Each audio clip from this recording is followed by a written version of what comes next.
Bonjour, bonjour, c'est Flexiboy. Là, je suis en plein sport. Là, c'est l'arbre de Brazza. Ouais, le fameux arbre de Brazza. Et j'en profite aussi de faire une vidéo suite à certains messages que j'ai vus dans ma boîte mail ou encore sur mon Facebook, sur mon WhatsApp aussi. Ouais, j'ai vu beaucoup de messages, hein. Vous avez laissé beaucoup de messages. La plupart des messages que j'ai lus parlaient du fait que la plupart des prods que j'ai publiés ces derniers temps sur YouTube avaient des jingles.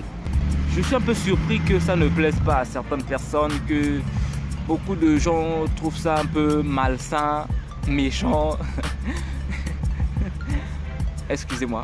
Alors, je vais d'abord vous dire pourquoi on met un jingle. Le jingle sur une prod, ou encore les jingles sur une prod, constitue une forme de sécurité. C'est comme si tu as ta chambre et que tu mettes un cadenas, une vachette, un crochet et en fait tout type de verrouillage, de sécurité. Ça permet à protéger ta chambre. C'est pareil pour le jingle aussi. Le jingle permet de sécuriser ta prod. Les prods que l'on publie ne sont pas forcément des prods sur lesquels on doit chanter dessus. Mais ce sont des prods publicitaires.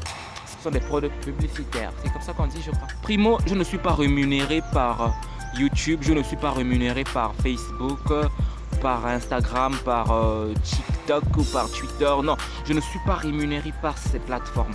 Je suis rémunéré par mon travail. Je ne suis pas un YouTuber.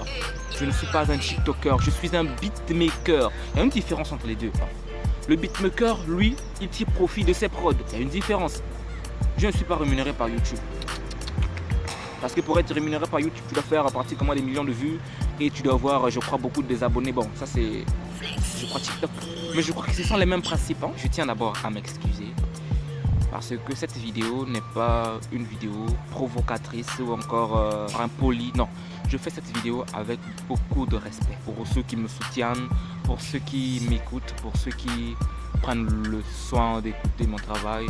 Tout beatmaker qui met des jingles sur des prods, je ne suis pas le premier beatmaker à faire ça. Parce que c'est une méthode que les beatmakers ont trouvée pour sécuriser les prods. Une prod sur YouTube est à 90% vulnérable. C'est une prod que tout le monde peut télécharger, tout le monde peut poser sa voix dessus, tout le monde peut faire n'importe quoi avec. Je vais prendre l'exemple du beatmaker Kamal à la prod. Il fait des beats depuis très longtemps, il publie des beats depuis très longtemps et il est YouTuber aussi et TikToker. Et vous trouverez sur la plupart des beats, des prods qu'il pose sur son YouTube, vous trouverez des jingles. Vous direz aussi qu'il est méchant. Il ne veut pas que les gens puissent chanter sur ses prods. Non, il sécurise ses prods. Quand on se dit beatmaker ou on se dit artiste professionnel, on a certaines responsabilités, certaines façons de faire ou encore certaines visions. On ne fait plus comme à l'époque. On arrive sur YouTube ou encore sur Tubidi, on télécharge une prod, on pose la voix dessus, on partage chez les amis et voilà, on se dit artiste. Non, non, non, c'est pas ça. Un artiste, c'est celui en fait qui prend sa musique. Primo, c'est vrai, c'est de l'art, mais secondo, c'est du business. Eh ouais, c'est du business. La musique que nous faisons, les beats que nous faisons ne sont plus des beats comme à l'époque, voilà, on fait, le pote chante avec et voilà, on est content, on gagne rien.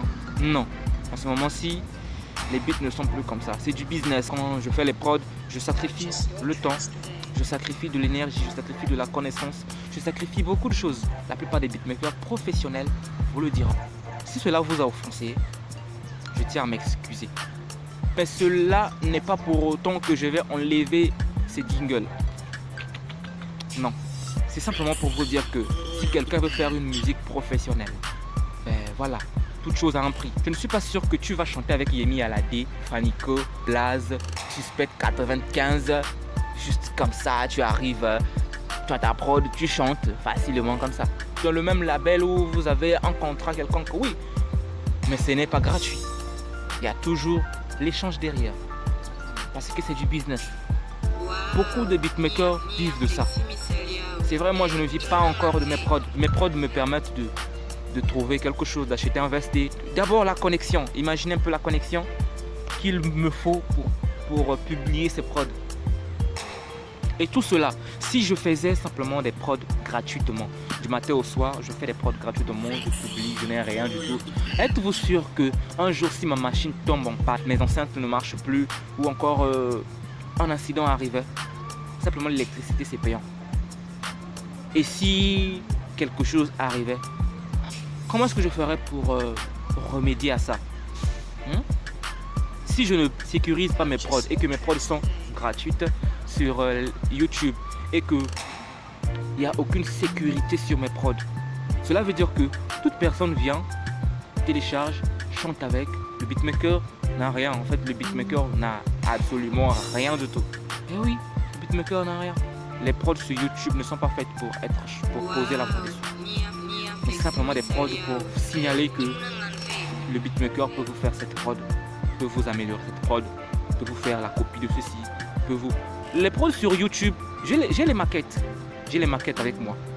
Si quelqu'un veut avoir une prod que j'ai publiée sur YouTube, veut chanter dessus, veut avoir la version originale de la prod, c'est simple, j'ai la prod, j'ai la maquette. Je vais enlever, supprimer les... Et je vais vous balancer ça. Il y a quel problème dessus? Je vais juste enlever. Mais dans ce cas, contactez-moi. Légalisez votre paiement. Ouais. Donc c'est un peu ça. J'aimerais aussi en profiter pour remercier Big Zeus et Lordish LKP pour le merveilleux commentaire qu'ils ont laissé sur ma chaîne YouTube. Vraiment, merci les gars. Ces commentaires m'ont permis d'avoir une autre vision du travail, d'avoir de la motivation. Vos commentaires m'ont encouragé. Vraiment, ça me va droit au cœur.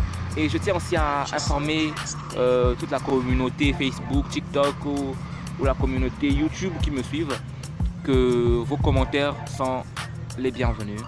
Commentez, posez un petit mot, laissez un petit mot. Je vous promets que je prendrai le soin de lire tous vos commentaires et laissez le meilleur de vous. Dans la prochaine vidéo, vos commentaires s'affichent au rang. Donc les sélectionner pour la prochaine vidéo. Il y a Big Zeus pour le merveilleux commentaire. Ouais, je dis merveilleux commentaire. C'était un mot assez motivant. Et Lordish LKP, les gars, salam à vous. Et je passe mon salam aussi à Mr. Fred. Mr. Fred. Et ceci étant dit,